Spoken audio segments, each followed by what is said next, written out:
Welcome to 103 Midway in Old Town Spring, better known as Wunsche Brothers Cafe and Saloon. We're here at this iconic restaurant today to talk about how the Spring Fire Department played a role in the fire here 7 years ago. We're also going to tour the kitchen, learn a little bit about their signature dishes, and have some fun getting to know some Spring Fire Department firefighters.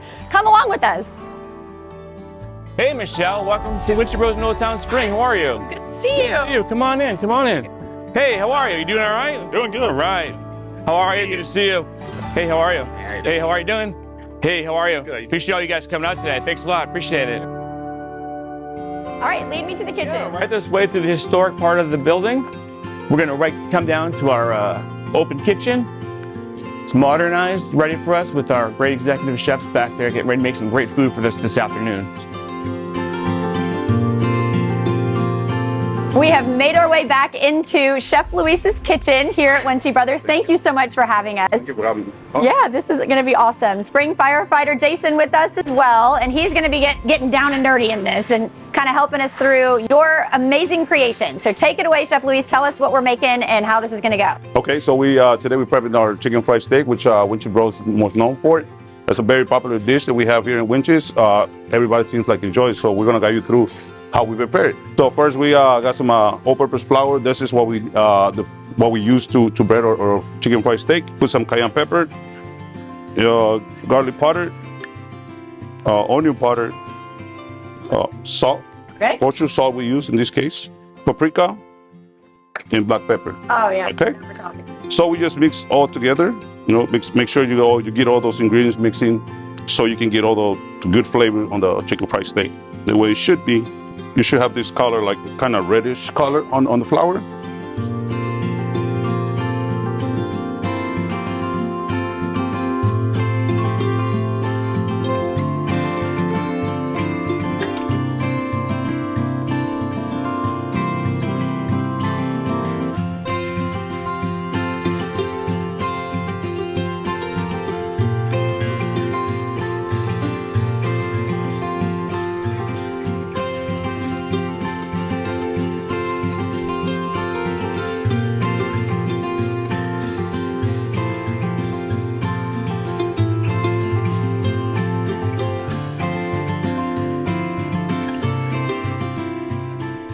Next step is you're gonna have your chicken fried steak, which we already pounded and have it nice and ready for you. We're gonna put it on the flour first. Now, what kind of meat are you using? Well, right here we use a beef tenderloin.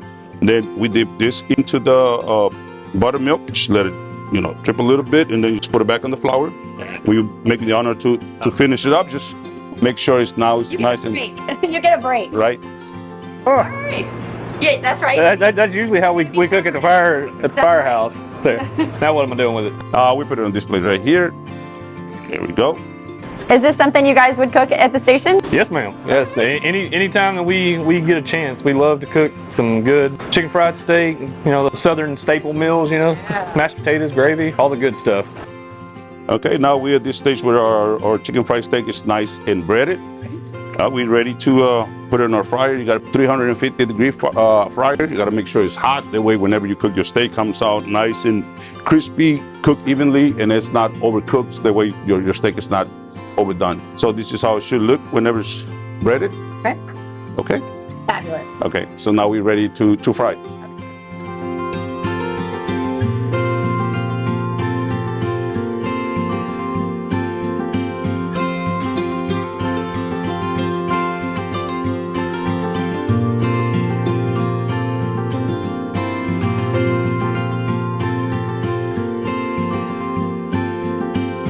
Hot Eats will be back in 1 minute.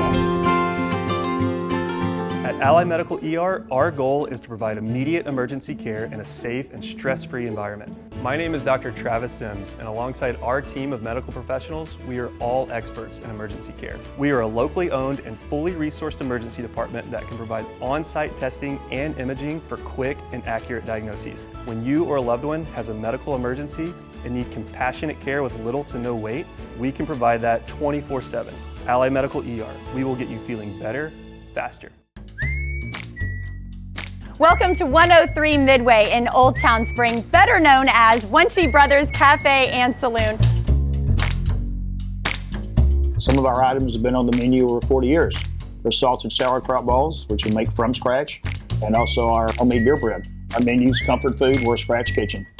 We make, even for our whiskey cake, we make the chocolate icing for it in-house, we make the whipped cream, we make the caramel sauce. It's all made fresh in-house.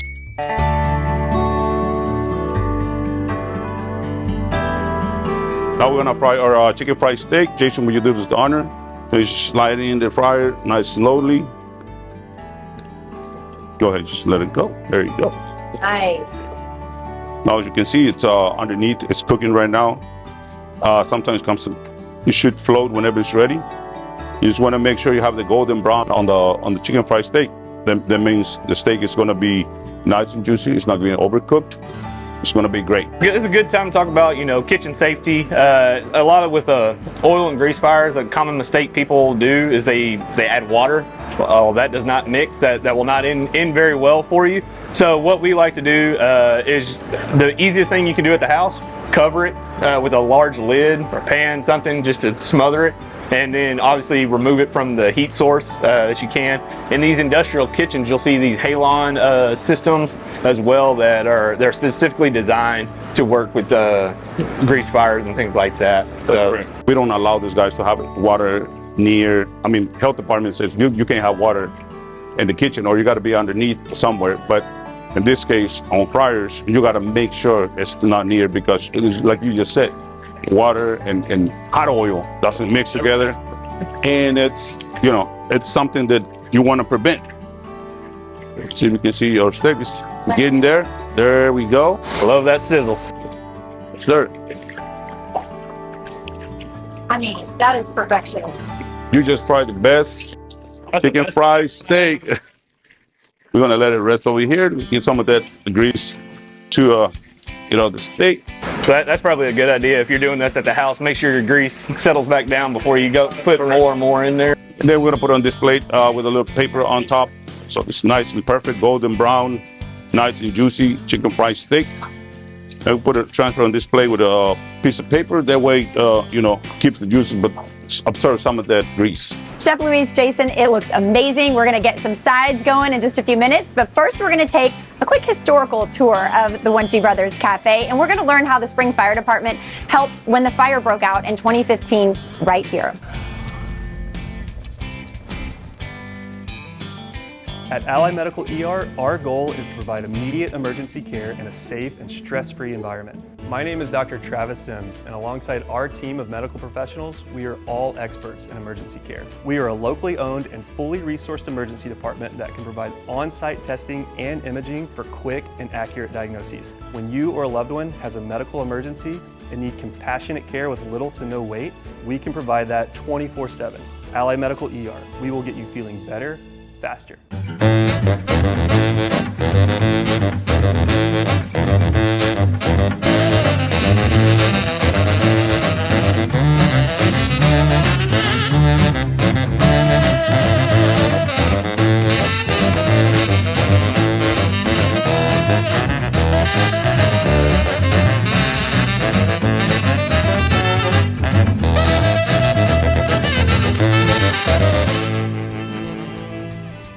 Well, hey Mark, hey Eddie.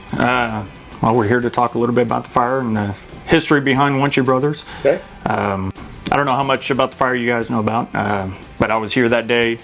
Actually started pretty early in the morning, 2-alarm fire. We had very resilient fire crews that day. They were able to save the actual main portion of the building, but obviously where the old stage was, it was a total loss, and now it looks like a beautiful setup that was built, and looks like it's serving the area pretty well. I think you know a little bit of the history behind the 911 calls that morning. Yes, I've heard several from yourself also, and customers who told me stories. I just learned that I was told there was a limo driver was going to the airport at 11:30 at night and passed by and saw the smoke and called it in. Well, I found out a few weeks ago that actually there was a gentleman that lived, he has a shop here in Old Town Spring, he lived upstairs. he would have to be watching the news, and the weather was on. And they said, tomorrow it's going to be a very dense fog. Well, he just happened to look out the window. It's kind of foggy right now. So he gets up and he goes to the window and looked to the left, and he saw the smoke pouring out of the building, out of the roof. Mm-hmm. He called in. Okay. Yeah, we heard kind of the same stuff as far as some of those calls, and that was a very destructive fire. Like I said, pretty resilient crews. They were able to save the main portion, but it became close to becoming a total loss. So. I also heard that the fire was started on the stage from an extension cord. Correct. That they ran. There's a hole in the stage, and over years of use, the insulation was frayed, wore out, and I guess they left it plugged in overnight. It arced, and that's where the fire supposedly started. Yeah, that area, since it was a concert venue, it actually had a lot of acoustical panels that weren't exactly fire rated, and accelerated it to the rate it became. Sure. Yeah. Plus, being as old as the building is now it's 120 years old. This side of it, yeah, it wouldn't take much, I'm sure, for a fire to take over. Right. I think you mentioned the Wunsche Brothers as far as their history. Yes, the Wunsches moved here in the 1840s from Germany. Mr. Wunsche had 6,000 acres out here. They also had a grain mill and a sawmill. Okay. The brothers, 1902, they purchased this part, I guess, from the father. And that was in January or February. They started building it with help from family members, and they had their family wood mill. So all the wood came from there, from the Wunsches. So they built everything within that first year and opened this up, I guess, towards the end of 1902. Okay. Up front was a general store. The back part was a saloon, and upstairs was a brothel / hotel. Okay. And the rest is history. Yeah, it's pretty iconic for the Spring area. We actually have a couple of our command staff that work for us that were waiters here in the 90s. Oh, wow. So yeah, there's a lot of community involvement. And it's definitely iconic for anyone who's ever lived here for more than a decade. So. I'm sure. I've been here a little over a year, and it's amazing. When I first started, we had been open very long. It was February 1st. We opened actually 1 year, February 1st. Right.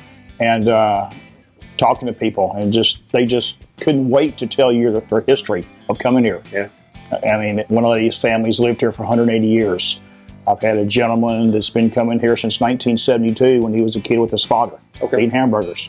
I mean, it's amazing the stories that the people that have lived in this area for years and years, and like you said, people that have worked here. Mm-hmm. I've had customers tell me their great-great-granddaughter used to be a server here, or a bartender, or a cook, or whatever it may be. Yeah, yeah. Well, it's a beautiful facility, especially with the rooftop bar.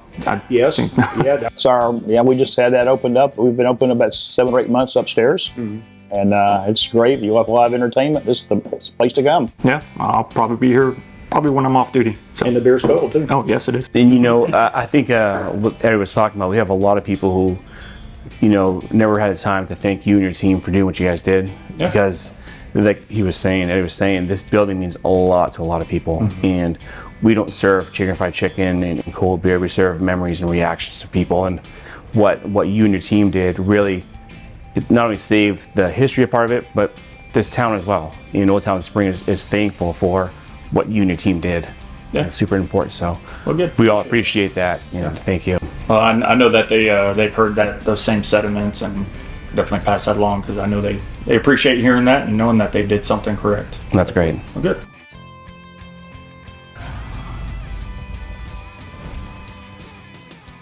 At Ally Medical ER, our goal is to provide immediate emergency care in a safe and stress-free environment. My name is Dr. Travis Sims, and alongside our team of medical professionals, we are all experts in emergency care. We are a locally owned and fully resourced emergency department that can provide on-site testing and imaging for quick and accurate diagnoses. When you or a loved one has a medical emergency and need compassionate care with little to no wait, we can provide that 24/7. Ally Medical ER, we will get you feeling better, faster.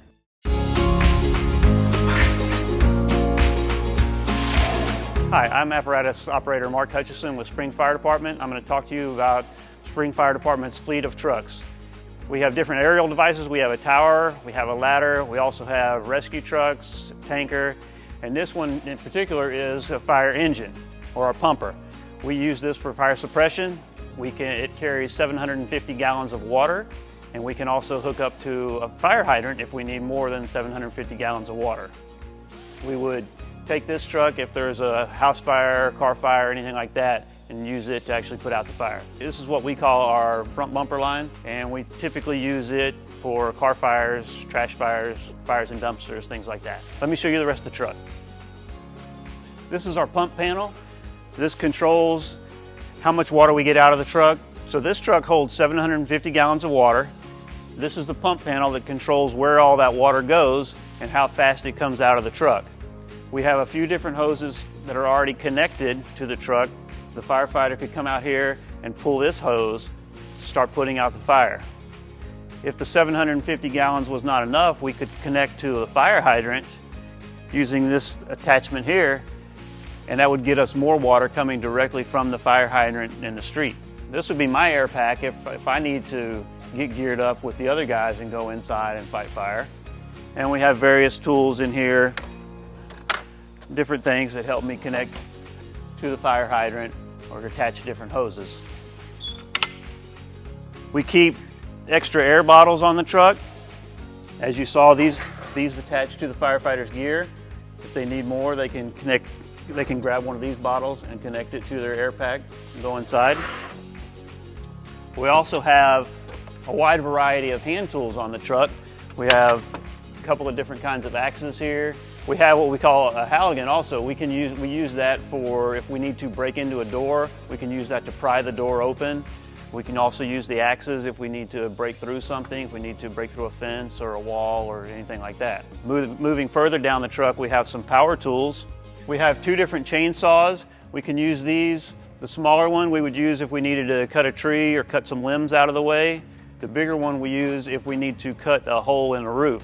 Sometimes we would need to cut a hole in the roof to let the heat and smoke rise up out of the house to make a better environment for our firefighters inside. Typically after the fire is out, there's still smoke left in the house. We would put this fan at the front door and use it to push the smoke out of the house. Another type of saw here, we call this a K12, and this is more for cutting metal. We could cut through, say, a metal door or maybe a metal gate. Also would be used if we had to cut a hole in a roof of a commercial building like a Walmart or something like that. So back here we keep various sizes of ladders. We have a big one if we need to climb up onto the roof. We have a smaller one here we would take up on the roof with us, and we also have a smaller one if we need to take it inside and maybe get up into an attic. We have several different sections of hose. If the ones we have pre-connected on there aren't enough, we would pull these off and use that to connect to the truck. Actually, another line pre-connected in here is what we call our red line. That's more for putting out smaller fires, grass fire, trash fires, things like that. Another bag here, which is our hydrant bag. I use the tools in here to connect the hose to the actual fire hydrant in the yard. Here we have our extrication equipment. We would use this if there was a vehicle accident and we needed to help get somebody out of a vehicle. We have this wood here is what we call cribbing. We would use it to stabilize the car. And then down here we have our rescue pump. It's a hydraulic rescue tool. You may have heard of the Jaws of Life. That's what this would be. We use it to open up doors or cut metal out of our way to get a victim out of a car.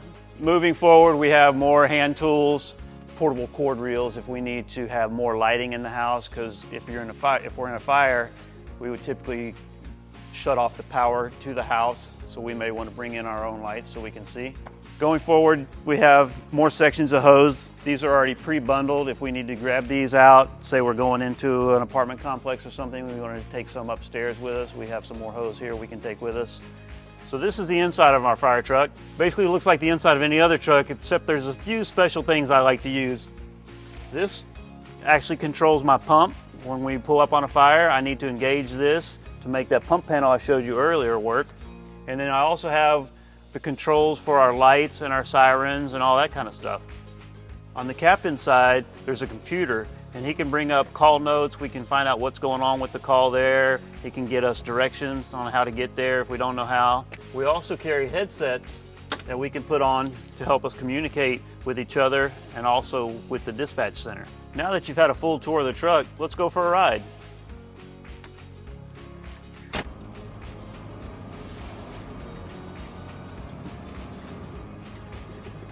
It's It's important to remind your parents that if they hear a fire truck or see one coming up behind them, to pull to the right side of the road and slow down or stop so we can get around them.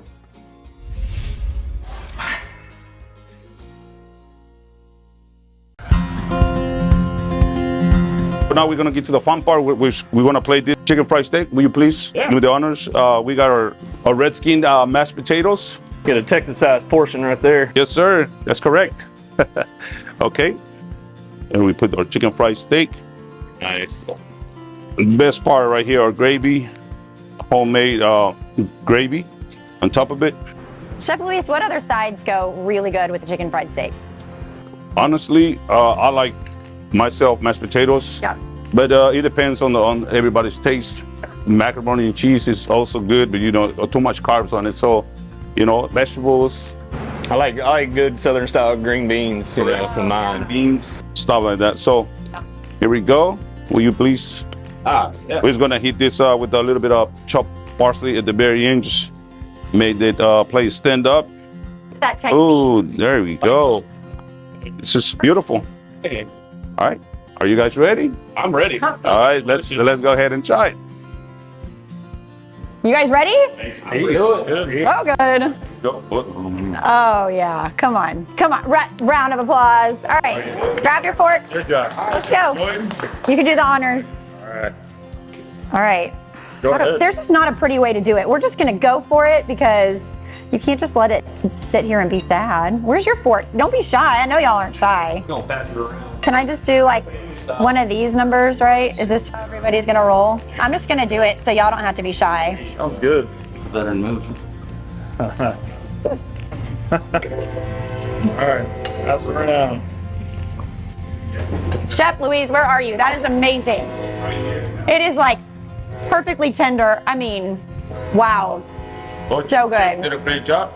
Wow. Awesome job.